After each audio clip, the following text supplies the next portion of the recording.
अस्सलाम वालेकुम नाज़रीन, सच न्यूज़ नेटवर्क देखने वाले तमाम सामीन को प्यार भरा सलाम पहुँचे। कश्मीर की सियासत और कश्मीर की सियासत पे आज मेरे साथ बातचीत करने के लिए सोशल एक्टिविस्ट यासिर मिर्ज़ा साहब जुड़े हैं। कहीं मुद्दों को लेकर बातचीत करेंगे, खासकर इनके इलाके में जो मसले मसाइल हैं, उन पे आज बातचीत होगी। सबसे पहले यासिर भाई आपका बहुत-बहुत शुक्रिया हमारे साथ जॉइन करने के लिए।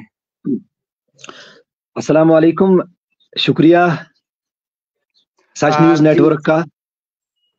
जी यासिर साहब, सबसे पहले आपसे जानने की कोशिश करेंगे आपके इलाके में क्या मसले और मसाइल है, ज़रा पहले उस पे बात कीजिए।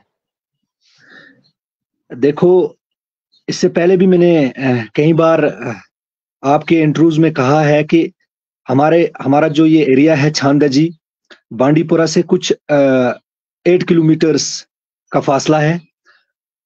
इसमें जो हमारी रोड की प्रॉब्लम थी, वो कहीं न कहीं 70% हल हो चुकी है। हमने एडमिनिस्ट्रेशन से इससे पहले कई बार कहा था और गवर्नर इंतज़ामिया से आपकी वसादत से हमने कहा था कि हमारी जो ये रोड है, इसकी हमारे लोगों को बड़ी दिक्कत आती है। बच्चों को जो वहाँ से हमारे बच्चे पढ़ने के लिए यहाँ नीचे फजलपुरा तक आते हैं, पैदल आते हैं, तो कहीं न कहीं हमारी रोड का मसला है। आपने खुद भी विज़िट किया हुआ है, तो 70-75% हमारा वो मसला हल हो चुका है। तो उसके बाद कई मसाइल हमारे ऐसे हैं जो पेंडिंग हैं। इससे एडमिनिस्ट्रेशन से भी हम गुज़ारिश करते हैं और जो हमारे नए डीसी साहब आए हैं, उनसे भी हम गुज़ारिश करते हैं कि जो हमारे कई सारे मसले और हैं, उनको जल्दी से जल्दी हल किया जाए। आपसे जानने की कोशिश करेंगे, आपके इलाके में पुल का मसला बना हुआ है, कितने सालों से वो पुल का काम अभी तक कंप्लीट नहीं है? देखो, जो हमारा वो ब्रिज का काम है, जो स्टार्टिंग ब्रिज था हमारा, पहले वाला ब्रिज, वो तो कंप्लीट कर दिया है। कहीं कॉन्ट्रैक्टर ने उसको एक्जन साहब ने कहीं फोर्स की, जल्दी बोला कि इसको पुल को जल्दी करो क्योंकि ये डिस्कनेक्ट हुआ है गाँव, यहाँ से ये ब्रिज कई सालों से नहीं बन रहा है। वो तो हमारा ब्रिज स्टार्टिंग वाला जो है वो कंप्लीट हो चुका है। अब जो दूसरा है, दूसरे मोहल्ले का ब्रिज है, दूसरे साइड वाला ब्रिज, सेंटर वाला ब्रिज, तो उसके लिए बहुत बार हमने ठेकेदार साहब से भी और जो हमारे एक्जन साहब हैं पीएमजीएसवाई के, उनसे भी हमने कहा कि हमारा जो ये ब्रिज है इसको कंप्लीट करें क्योंकि इसका काम ऐसे ही अधूरा छोड़ा हुआ है। तो अभी हमने 1-2 दिन पहले भी बात की थी एक्जन साहब से कि उन्होंने कहा कि 1-2 दिन में ये कंप्लीट हो जाएगा, इसका काम हम शुरू करेंगे, लेकिन अभी तक काम शुरू नहीं हुआ है।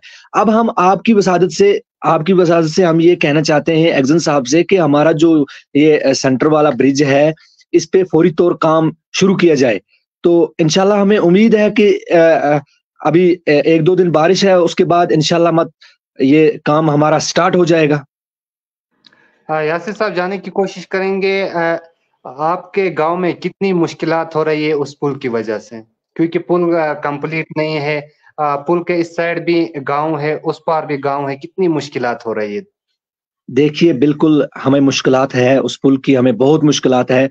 जब वहाँ से नाला आता है तो कहीं दूसरी बस्ती वाले लोग जो हैं, ऊपर बस्ती वाले लोग जो हैं, वो वहाँ से नहीं चल पाते हैं क्योंकि वहाँ पर कुछ रास्ता भी अच्छा नहीं बना हुआ है कि जिस पे वो रास्ते पे उनके बच्चे वहाँ से स्कूल आते हैं और स्कूल आने तक उनको लगभग 1-1.5 किलोमीटर आना पड़ता है नीचे।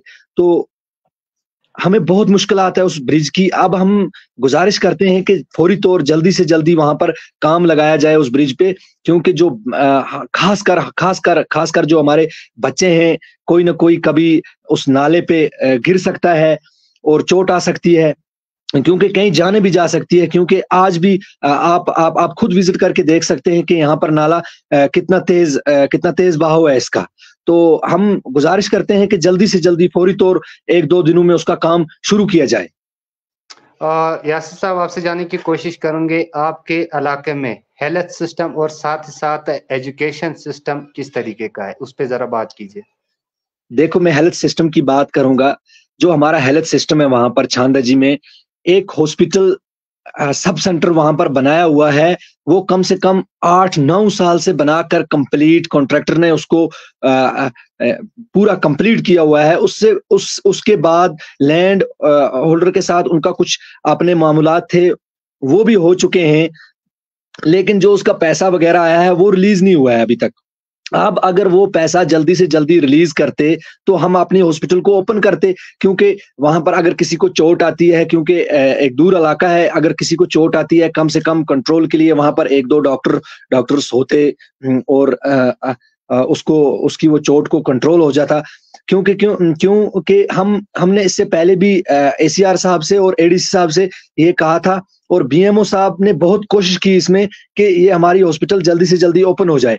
तो ये भी हमारी एक रिक्वेस्ट है आपकी वसादत से, एडमिनिस्ट्रेशन से, कि जल्दी से जल्दी हमारी उस हॉस्पिटल को ओपन किया जाए, क्योंकि हमारी जो मुश्किल है वहां से हम 6-7 किलोमीटर डॉक्टर के पास आते हैं। तो जल्दी से जल्दी हमारी ये रिक्वेस्ट को एक्सेप्ट किया जाए। और कोई सीरियस पेशेंट होता है उसके लिए क्या करते हो आप? देखो, उसके लिए हम बांडीपुरा डिस्ट्रिक्ट हॉस्पिटल में वहां से आते हैं, क्योंकि आज माशाल्लाह आज रोड तो बनी हुई है, तो हम डिस्ट्रिक्ट हॉस्पिटल बांडीपुरा लाना पड़ता है उसको। अब बात जरा एजुकेशन सिस्टम पे भी करें, किस तरीके का एजुकेशन सिस्टम है आपके इलाके में? देखो, एजुकेशन सिस्टम का ये मसला है कि हमारा यहाँ पर मिडिल स्कूल है छानदजी में।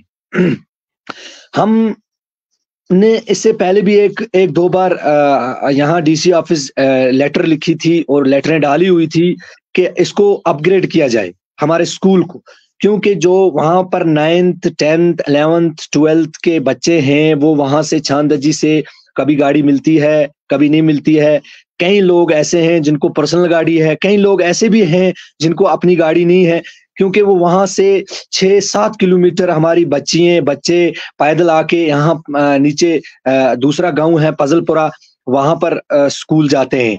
तो एजुकेशन का सिस्टम यही है कि हम गुजारिश करते हैं कि उस स्कूल को जल्दी से जल्दी अपग्रेड किया जाए, और हमें उम्मीद है कि इंशाल्लाह आपकी वसादत से हमारी ये आवाज एडमिनिस्ट्रेशन तक पहुंचेगी, हमारे DC साहब देखेंगे और जो हमारे चीफ एजुकेशन ऑफिसर हैं वो भी देखेंगे और इस पे गौर करेंगे। यासिर साहब, आपके इलाके में सबसे बड़ा मसला नेटवर्क कनेक्टिविटी का बना हुआ है। कितने सालों से आप इससे जूझ रहे हैं? क्योंकि आपके इलाके में नेटवर्क कनेक्टिविटी नहीं है। जब भी ऑनलाइन फॉर्म भरना पड़ता है उसके लिए आपको पजलपुरा या बांडीपुरा का रुख करना पड़ता है। क्या कुछ कहेंगे इस से? देखिए जो हमारी मेन बात हमारी नेटवर्क की है। जो हमारा ये नेटवर्क है 8-9 साल पहले ये नेटवर्क यहाँ पर लगाया गया था। फिर उसके बाद इनने जो इसका फाइबर का काम है वो यहाँ रोड के साइड से फाइबर का काम शुरू किया।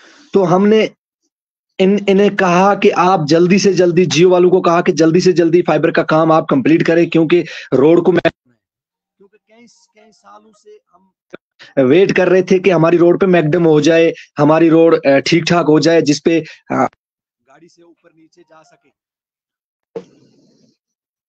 उसके बाद ऐसा मसला हुआ कि जो इनने वाईफाई कनेक्ट किया, वाईफाई कनेक्ट वहां से नहीं हो रहा है। सबसे मेन मुद्दा जो हमारी यूथ की प्रॉब्लम है, जो हमारे पढ़ने लिखने वाले बच्चों की प्रॉब्लम है, जो ऑनलाइन क्लासेस लेते हैं, जो ऑनलाइन फॉर्म भरते हैं, उनके लिए हमारी सबसे बड़ी मेन मुद्दा हमारा छानदजी में नेटवर्क का है। अब हमने इससे पहले भी गुजारिश की है कि हमारा ये नेटवर्क जो है इसे पूरी तौर ठीक कर, लेकिन इस पे आज तक गौर नहीं। जो जियो वाले हैं उनको टच से मस नहीं हो रहा है। उससे पहले भी मैं उनके ऑफिस गया श्रीनगर, वहां पर भी मैंने लेटर डाली, वो सिर्फ उनको बुलाया गया, एग्जन साहब के साथ मीटिंग करवाई, उसके बाद भी वो कह रहे हैं कि आज करेंगे, कल करेंगे, परसों करेंगे, नरसों करेंगे, उनके यही बहाने चलते हैं। तो हम गवर्नर इंतजामिया से हमारी आवाज गवर्नर इंतजामिया तक ये पहुंचनी चाहिए कि हमारा जो ये इलाका है छानदजी, इसमें फौरी तौर नेटवर्क ठीक किया जाए। आपने ये बात आला हुकाम तक पहुंचाई थी कि जनाब हमारे इलाके में नेटवर्क काफी लो है, स्पीड उतनी नहीं है, कॉल के लिए हमें लगभग 2-3 किलोमीटर का फासला तय करना पड़ता है। जी बिल्कुल। मैं एडमिनिस्ट्रेशन क्या गुजारिश है, क्या अपील? देखो, मेरी यही गुज़ारिश रहेगी, हमेशा मैं यही कहता आ रहा हूँ कि हमारा जो ये नेटवर्क है छांदजी इलाके में, इसको ठीक किया जाए। क्योंकि जो हमारे जो बच्चे हैं, जो ऑनलाइन क्लास, आपको तो खुद पता है, डीसी साहब को तो खुद पता है, जो हमारी एडमिनिस्ट्रेशन है उनको खुद पता है, आज ऑनलाइन पेपर गूगल पे निकाल के बच्चे पढ़ते हैं। हमारे भी बच्चे हैं वहाँ पर पढ़ने वाले, वो भी आगे बढ़ना चाहते हैं, क्योंकि बहुत सारे बच्चे ऐसे काबिल हैं जो हमारे कई रिकॉर्ड उनने बनाए हैं पढ़ाई-लिखाई में। क्यों ना उस नेटवर्क को ठीक किया जाए। हमने इससे पहले भी गुजारिश की है। ये सिर्फ ऑफिसों में बैठ के जियो वाले बात करते हैं श्रीनगर में कि हमने फलानी जगह नेटवर्क लगा लिया है, दिल्ली में ने रिपोर्ट डाल दी कि हमने फलानी जगह नेटवर्क लगा लिया है, लेकिन कुछ नहीं है, नथिंग। नेटवर्क चलता नहीं है, सीधा नहीं चलता है। कई इलाकों में मैं परसों गया, केरसन में भी नेटवर्क नहीं चलता है, दुबन में भी नेटवर्क नहीं चलता है, यहाँ हमारा छांदजी इलाका है, इसमें भी नेटवर्क नहीं चलता है। ये ऐसे ही रिपोर्ट बना के देते हैं कि वहां पर नेटवर्क बिल्कुल ठीक ठाक है, कुछ नहीं है। यासिर साहब, आपसे जानने की कोशिश करेंगे, खासकर विंटर का आयाम काफी टफ होता है, कितनी मुश्किलात का सामना करना पड़ता है विंटर्स के दौरान? देखो, जो 1-2 साल पहले जो जैसे विंटर में हमें वहां पर पैदल चलना पड़ता था और कुछ रास्ते बनाने पड़ते थे, उसके लिए हमें बड़ी मुश्किल होती थी। जो हमारी मुस्तरातें थी, या हमारे बच्चे थे, या हमारे बुजुर्ग थे, नौजवान तो चल पाते थे, लेकिन उसके बाद एडमिनिस्ट्रेशन ने या गवर्नमेंट ऑफ इंडिया ने हमारी ये रिक्वेस्ट गुजारिश सुनी, कहीं हमने भी दौड़ धूप की नीचे ऊपर, तो हमारी रोड जो मैकडमाइज हुई, तो उसके बाद हमारा जो मुश्किलातें थी 60% कम हो गई। तो इंशाल्लाह हम इसके बाद भी ये गुजारिश करेंगे, जो विंटर है, विंटर में बर्फ बहुत पड़ती है, उसके लिए हमारे लिए इंतजाम किए जाएंगे, क्योंकि जो राशन का मसला है या और हमारे कई मसाइल हैं, वो भी जो हैं वो भी हम एडमिनिस्ट्रेशन के पास ले जाएंगे, और इंशाल्लाह आपके माध्यम से वो सुन रहे होंगे हमें, और इंशाल्लाह हल हो जाएंगी। यासिर साहब, जानने की कोशिश करेंगे, अब टूरिज्म जो है वो वादी गुरेज में काफी बूस्ट हो रहा है। ऐसे में आपको क्या लगता है कि बांडीपुरा के अंदर भी टूरिज्म जो है वो बूस्ट होना चाहिए? खासकर आपका इलाका काफी खूबसूरत है और साथ ही साथ वहाँ पे एक पार्क भी बनी हुई है। ऐसे क्या इकदाम उठाना चाहिए ताकि वहाँ पे भी टूरिज्म बूस्ट हो सके और वहाँ के नौजवान भी रोजगार कमा सके? देखो, हमारी वहां पर एक पार्क बनी हुई है। कभी एडमिनिस्ट्रेशन ने ये नहीं चाहा कि हम वहां जाकर एक प्रोग्राम करें, कि जिस प्रोग्राम की वजह से हमारा ये छांदजी इलाका एक्सप्लोर हो जाए, लोग देखें, और जब सोशल मीडिया के जरिए लोग देखेंगे, बाहर के लोग, इंडिया के लोग, हमारे अलग-अलग डिस्ट्रिक्ट्स के लोग जो देखेंगे, टूरिस्ट देखेंगे कि इस इलाके में कुछ ऐसी चीजें हैं जो देखने के लायक हैं। अच्छा साफ पानी, ताजी हवा और ऑक्सीजन, इतना अच्छा इलाका। आप खुद देखते हैं कि कोई हमारे दोस्त लोग आते हैं वहां पर, उनका दिल ही नहीं होता है वापस जाने का कि नहीं, देखो हमें बड़ा मजा आया यहाँ पर इतनी अच्छी ऑक्सीजन्स हैं, इतना अच्छा पानी है, और इतनी अच्छी देखने की जगह है। और उसके साथ साथ जो हमारी वहां पर इको पार्क बनी हुई है छांदजी की, बहुत खूबसूरत है। और हम हमेशा एडमिनिस्ट्रेशन से ये गुजारिश करेंगे कि वहां पर कुछ प्रोग्राम्स किए जाएं, डीसी साहब खुद जाएं वहां पर, देखें, और आगे बताएं कि यहाँ पर घूमने के लिए जगह है, देखने के लिए जगह है, जैसे गुरेज में टूरिस्ट जाते हैं। यासिर साहब, अब इलेक्शन करीब है, वादी कश्मीर के अंदर काफी अरसे के बाद अब इलेक्शन होने जा रहा है, किस नजर से देखते हो आप इस चीज को? देखो, इलेक्शन, हम सबसे पहले शुक्रिया करते हैं कि 10 साल के बाद यहाँ पर इलेक्शन हो रहे हैं कश्मीर में, तो हमें बहुत खुशी है कि इलेक्शन हो रहे हैं, कि हम अपना नुमाइंदा चुनेंगे। तो मेरी हमेशा यही गुजारिश रहेगी, और हम ऐसा एक नुमाइंदा चुने। ये हमारा जो वोट है ये इतना कीमती है कि इस बार कि ऐसा नुमाइंदा चुने जो खासकर यूथ की खिदमत करे और यूथ की बात को आगे तक ले जाए। और जो अनएम्प्लॉयमेंट यहाँ पर यूथ है, खासकर मैं बांडीपुरा की बात करूंगा, उनको, यूथ को एक ऐसा नुमाइंदा, अपना वोट ऐसे कॉस्ट करना चाहिए कि जैसे वो बेरोजगारी की लत में है आज, यहाँ से वहां बिखर रहे हैं, यहाँ से वहां दौड़ रहे हैं, यहाँ पर काम देखूं मैं, वहां पर काम देखूं मैं, क्योंकि यहाँ पर कोई नुमाइंदा ऐसा नहीं था कि जो हमारी बात को आगे ले जाए, हमारी बात करे किसी से या हमारे लिए रोजगार लाए। तो हम ऐसा नुमाइंदा चाहते हैं बांडीपुरा में जो हमारी बात करे और यंग हो, वो हमारी यूथ की आवाज को आगे लेके जाए। यानी आप चाहते हैं इस बार नया चेहरा होना चाहिए? नया चेहरा होना चाहिए, बिल्कुल नया चेहरा होना चाहिए। पुरानों को हमने बहुत देख लिया है, इस बार हमें नया चेहरा होना चाहिए। बांडीपुरा के अंदर यंग चेहरा होना चाहिए जिसको हम अपना वोट कास्ट करें और हम अपनी जिंदगी को आगे अच्छे से बसर कर सकें। और जो यूथ हमारे अनएम्प्लॉयमेंट हैं, जो यहाँ पर बेरोजगार लड़के बैठे हुए हैं, उनके लिए भी अच्छा हो। यासिर साहब, जाने की कोशिश करेंगे, आप गुजर कम्युनिटी से ताल्लुक रखते हैं, कैसी डेवलपमेंट होनी चाहिए, क्या चाहते हैं पहाड़ी लोग?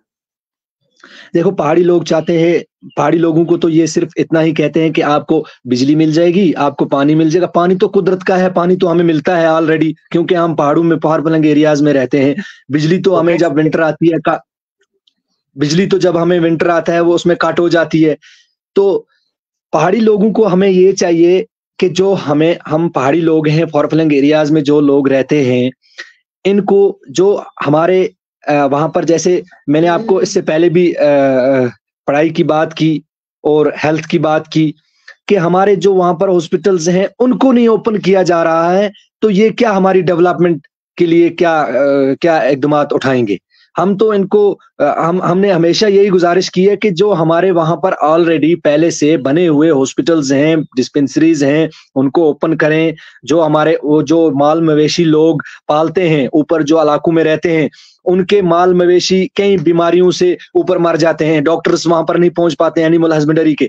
हम ये कहते हैं कि हमेशा हर महीने में वहां पर कैंप लगना चाहिए, एनिमल हस्बेंड्री का वहां कैंप लगना चाहिए, डॉक्टर्स होने चाहिए, क्योंकि जो उनके माल मवेशी हैं उनको चेकअप होना चाहिए। जैसे इंसान अपना चेकअप कराता है, ऐसे माल मवेशी को भी होना चाहिए, क्योंकि उनका रोजगार वही है, उन लोगों का रोजगार वही है। आखिर में यासिर साहब, जिला इंतजामिया के लिए क्या कुछ खास मैसेज रहेगी? बस जिला इंतजामिया के लिए मेरी लास्ट रिक्वेस्ट ये है कि जो हमारे ये पहाड़ी इलाके हैं, इन पे थोड़ा नजर करें और हमारे डीसी साहब हर पहाड़ी इलाके में विजिट करें, क्योंकि जो भी हमारे यहाँ पर लीडर्स हैं, डीडीसीज हैं, जो बीडीसीज थे या इससे पहले जो सरपंच वगैरह थे, उनने जो काम किए या नहीं किए, उनमें मैं नहीं जा सकता हूँ, लेकिन मैं इतना कह सकता हूँ एडमिनिस्ट्रेशन से कि जो हमारे ये पहाड़ी इलाके हैं, इन पे थोड़ा नजर किया जाए और इनमें जो मुश्किलात हैं उनको हल किया जाए। अगर 10 मुश्किलात हैं, कम से कम 4-5 मुश्किलात तो इनकी हल होनी चाहिए। जैसे नेटवर्क का मसला है, हेल्थ का मसला है, या और कोई रोड वगैरह का मसला है, कम से कम इन मसलों पे गौर किया जाए। हम डीसी साहब से ये गुजारिश करते हैं। चलिए यासिर साहब, बहुत बहुत शुक्रिया हमारे साथ जुड़ने के लिए, और अपनी जो बातें हैं वो आपने हमारे साथ शेयर किया, और उम्मीद है ये बातें आला हुकाम तक पहुंच जाएंगे और आपके जो मसले मसाइल है उन पे भी गौर किया जाएगा। बहुत बहुत शुक्रिया हमारे साथ ज्वाइन करने के लिए। शुक्रिया, थैंक यू।